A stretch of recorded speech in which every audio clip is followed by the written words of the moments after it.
Analisis skenario situasi pembelajaran berdiferensiasi modul 2.1. Perkenalkan, nama saya Rosiana Lokelana SPD, CGP Angkatan 7 Kota Sekolah Dasar. Pak Dermawan adalah guru sekolah dasar. Minggu depan, ia akan mengajar murid-muridnya materi tentang cara kerja salah satu sistem organ tubuh manusia, yaitu sistem organ pencernaan. Saat merencanakan pembelajaran, Pak Dermawan mempersiapkan beberapa sumber belajar yang menurutnya akan membantu murid-muridnya belajar sesuai dengan kebutuhan.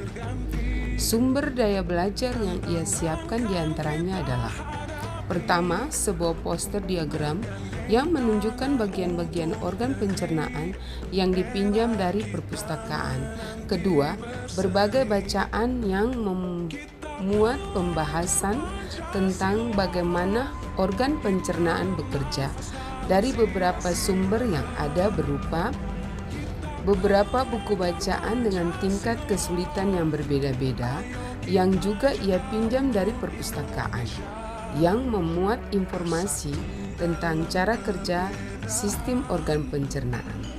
Berikut, ia menyiapkan artikel yang ia ambil dari majalah Anak. Kebetulan ada pembahasan tentang sistem pencernaan dengan bahasa yang lebih sederhana. Berikutnya, komik sains milik salah satu muridnya. Di minggu sebelumnya, ia sudah menanyakan pada murid-muridnya apakah ada yang memiliki sumber belajar. Di kelas, Pak Dermawan tidak ada komputer, tetapi Pak Dermawan tetap mencoba mengunduh lewat handphonenya sebuah video singkat yang menjelaskan tentang bagaimana organ pencernaan bekerja. Video ini kemudian ia tonton sebelumnya untuk memastikan isinya sesuai dan cocok dengan apa yang ia ingin anak-anaknya pahami. Dan kemudian ia simpan di handphonenya tersebut. Rencananya, ia hanya akan menunjukkan video itu melalui handphone jika ada murid tertentu yang masih membutuhkan bantuan lebih. Berikutnya, Pak Dermawan juga membuat kartu-kartu pertanyaan yang dapat digunakan untuk membantu murid mengkonstruksi sendiri pemahaman mereka tentang cara kerja sistem organ pencernaan dengan menjawab pertanyaan. Berikutnya, Pak Dermawan lalu mempersiapkan daftar kegiatan lengkap dengan instruksinya, misalnya membaca buku, artikel, komik, dan seterusnya. Berikutnya, mengamati poster diagram, mendiskusikannya, dan kemudian membuat ringkasan untuk menunjukkan pemahaman tentang isi poster tersebut. Berikutnya, wawancarai petugas UKS. Kemudian menjawab kartu-kartu pertanyaan. Aktivitas tersebut walaupun berbeda-beda, namun semuanya bertujuan agar murid memahami cara kerja sistem pencernaan. Pak Dermawan pun siap mengajar. Di awal pembelajaran, Pak Dermawan memberikan penjelasan kepada semua murid yang ada di kelasnya tentang tujuan pembelajaran dan konsep kunci yang ia ingin anak-anak kuasai. Lewat proses tanya jawab dan contoh-contoh, ia juga memastikan bahwa murid-muridnya memahami apa yang dimaksud dengan sistem. Setelah itu, ia meminta murid-muridnya mulai bekerja dalam kelompok. Untuk penugasan kali ini, Pak Dermawan telah mengelompokkan murid berdasarkan tingkat kemampuan murid membaca. Hal ini karena tugas pertama yang harus dilakukan oleh setiap kelompok adalah membaca materi bacaan terlebih dahulu. Pak Dermawan menyesuaikan teks yang dibaca setiap kelompok dengan kemampuan membaca mereka. Berikutnya, Pak Dermawan menjelaskan pada murid-muridnya bahwa dalam 1 minggu tersebut, setiap kelompok akan mendapat target untuk menyelesaikan kegiatan yang telah disiapkan oleh Pak Dermawan tersebut.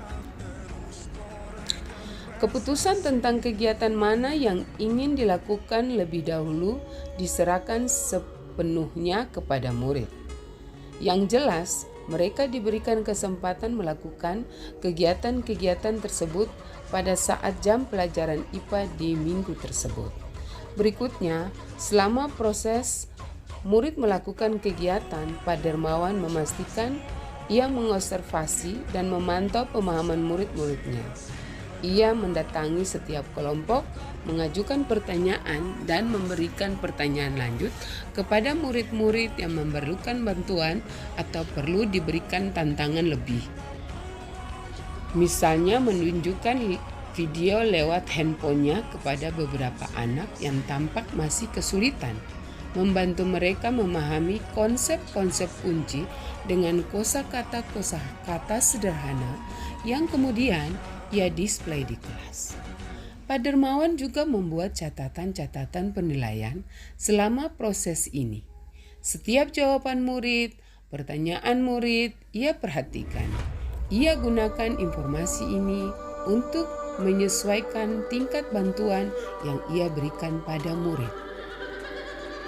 Pak Dermawan kemudian melakukan penilaian untuk mengetahui sejauh mana murid-muridnya memahami materi tersebut. Ia kemudian membuat penilaian berjenjang, ter-assessment. Pertama, untuk murid-murid yang kemampuannya kurang, ia menugaskan mereka untuk menjelaskan alur pencernaan dalam sebuah diagram, alur sederhana yang dilengkapi penjelasan singkat, dengan menggunakan kosakata sederhana sesuai dengan yang telah mereka pelajari dan bahkan telah didisplay di kelas. Kedua, untuk murid-murid yang kemampuannya sedang, ia meminta mereka membuat sebuah cerita narasi tentang alur pencernaan dengan kosakata yang lebih bervariasi.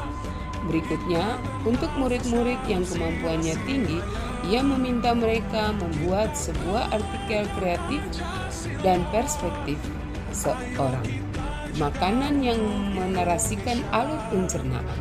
Melalui tugas ini, penyusunan kalimat dan pemilihan kosakata yang digunakan tentunya sudah lebih sulit. Pertanyaan pemandu. Dari skenario pembelajaran yang ditelaah, apakah kebutuhan belajar murid yang berusaha dipenuhi oleh guru tersebut? Pertama, kesiapan belajar murid. Pak Dermawan menyiapkan sumber belajar berupa poster, diagram, berbagai bacaan tentang cara kerja organ pencernaan dari berbagai sumber dengan tingkat kesulitan yang berbeda-beda. Berikut artikel diambil dari majalah anak dengan bahasa yang lebih sederhana. Berikut komik sains yang berhubungan dengan sistem organ pencernaan. Berikut sebuah video singkat yang diunduh lewat handphone tentang cara kerja organ pencernaan. Berikut membuat kartu-kartu pertanyaan tentang cara kerja sistem organ pencernaan. Berikut mempersiapkan daftar kegiatan lengkap dengan instruksinya, antara lain membaca buku, artikel, komik, dan sebagainya, mengamati poster, diagram, mendiskusikan, dan membuat ringkasan.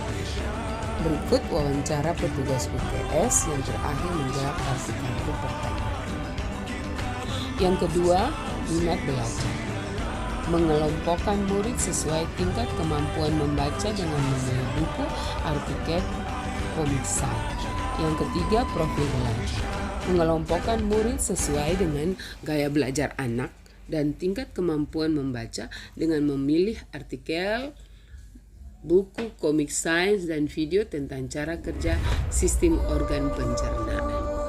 Yang kedua, bagaimana cara guru tersebut menentukan kebutuhan belajar murid, yaitu dengan cara pertama melakukan pemetaan kebutuhan belajar murid, kedua mengamati perilaku murid sesuai dengan tingkat kemampuan mereka, ketiga melakukan tanya jawab. Pertanyaan ketiga, strategi pembelajaran berdiferensiasi apa yang digunakan? Pertama, diferensi konten, menyiapkan berbagai macam sumber belajar, buku, artikel, komik sains, dan video tentang materi sistem organ pencernaan. Berikut diferensi proses. Mengelompokkan murid sesuai tingkat kemampuan membaca dengan memilih buku, artikel komik sains dan video sains. Berikut mengajukan pertanyaan dan memberi pertanyaan lanjut di tiap kelompok bagi murid yang memiliki kemampuan sedang.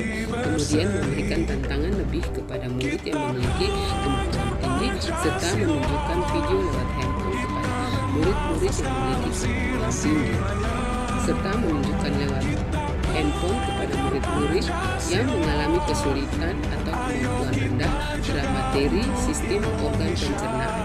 Mengarahkan anak memahami konsep-konsep kunci dengan kosakata sederhana yang kemudian display. Yang ketiga, diferensiasi produk. Produk yang dihasilkan sesuai dengan tingkat kemampuan pemahaman tentang sistem organ pencernaan. Pertama, murid yang kemampuannya kurang ditugaskan untuk menjelaskan alur pencernaan dalam sebuah diagram alur sederhana dengan menggunakan kosakata sederhana yang telah dipelajari dan display. Berikut untuk murid yang kemampuannya sedang ditugaskan membuat sebuah cerita narasi tentang alur pencernaan dengan kosakata yang lebih bervariasi. Berikut murid yang kemampuannya tinggi ditugaskan membuat cerita kreatif perspektif. Berikut seorang makanan yang menarasikan alur pencernaan, penyusunan kalimat dan pemilihan kosakata yang digunakan sudah lebih sulit. Pertanyaan keempat, bagaimana guru tersebut melakukan penilaian? Penilaian yang dilakukan yaitu penilaian proses. Dalam bentuk catatan penilaian selama proses pembelajaran berlangsung berupa jawaban murid dan pertanyaan murid. Yang berikut penilaian berjenjang dalam bentuk rubrik. Rubrik berbentuk kolom yang terdiri atas kolom nomor, kolom nama, kriteria membuat alur cerita, sistem pencernaan terbagi atas 3 kolom yang masing-masing kolom terbagi atas 2. Kolom pertama kosakata sederhana terbagi 2, lengkap tidak lengkap, kosakata variasi lengkap tidak lengkap, kosakata